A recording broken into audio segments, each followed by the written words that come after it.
A population of 5 million, more than 7 ethnic groups, common borders with Sudan, Chad, the Democratic Republic of Congo, Cameroon and Congo, and the capital Bangui, where most of the country's health facilities are concentrated. That's a snapshot of the Central African Republic. Little is heard about this country, which has been off the radar screen of the international community for years. Yet it has recently gone through a turbulent period.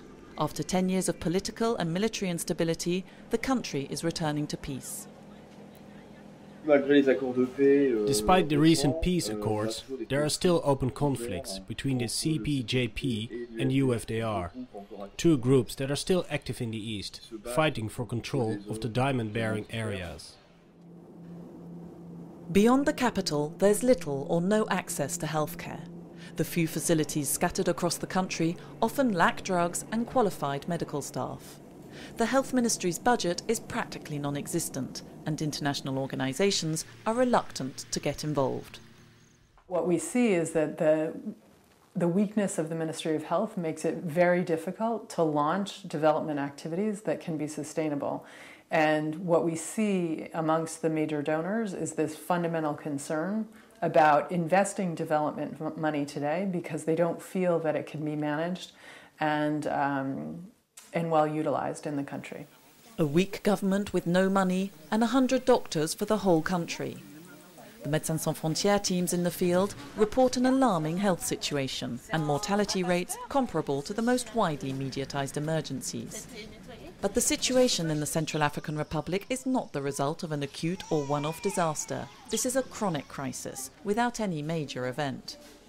The health problems common to many African countries take on catastrophic proportions here, including the HIV and tuberculosis epidemics, malaria, respiratory infections, diarrhea and malnutrition. For HIV, TB and malaria, we have enormous problems mobilizing support, plus national programs that move at a snail's pace and which have a completely uncertain future. Médecins Sans Frontières has been working in the country for 6 years and employs 1,400 people to provide primary and secondary health care. Today, when we look at the overview of MSF's activities, our budget is about 3/4 the size of the budget of the Ministry of Health. And when you look at the work that's being done outside of Bangui, we provide probably 50% of the healthcare access outside of the capital. We have 9 hospitals in the country. We have really a significant amount of the primary and secondary healthcare capacity outside of Bangui is run by MSF.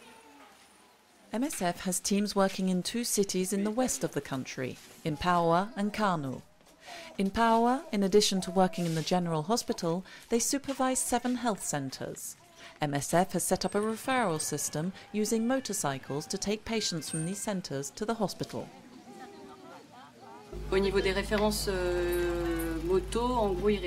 For the motorcycle referrals, in general they refer really complicated cases requiring hospital admission, extremely urgent cases such as snake bites, difficult or potentially complicated deliveries, and serious malaria cases, anemic or neurological forms that absolutely cannot be treated in a health centre. The hospital in Paoa has 155 beds. It has surgery, paediatrics and maternity wards and treats malnutrition, HIV, AIDS and tuberculosis too. Now, when I walk in this city or along the roads, I meet patients that I'm treating at the hospital. Not only HIV patients, but patients we've treated in the other wards too. So we can really see that MSF has a good reason to be working in Paoa.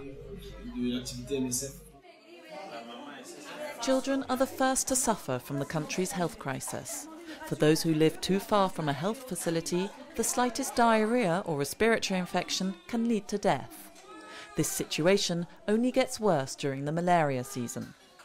In our pediatric ward in Paoa, we see in the summer months, when we have the peak season for malaria, the number of patients in our wards doubles and sometimes triples. And those patients that are arriving are often coming with severe malaria and complications. The mortality rates are relatively in control in our facilities, but for me the thing I worry the most about is the children that have no access to treatment. And since we know today that only a small percentage of the overall population has access to healthcare in the Central African Republic, we know that mortality rates are very high. Mortality rates that an epidemiological study has just confirmed. On the request of the team in KARL, Epicentre conducted 2 retrospective mortality studies in the region in May and July 2011.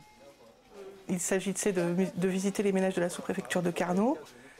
The study involved visiting households in KARL sub-district, then asking the head of household about the household composition. We then asked about the number of people who had died since the 1st of January 2011. How many people had died in the household?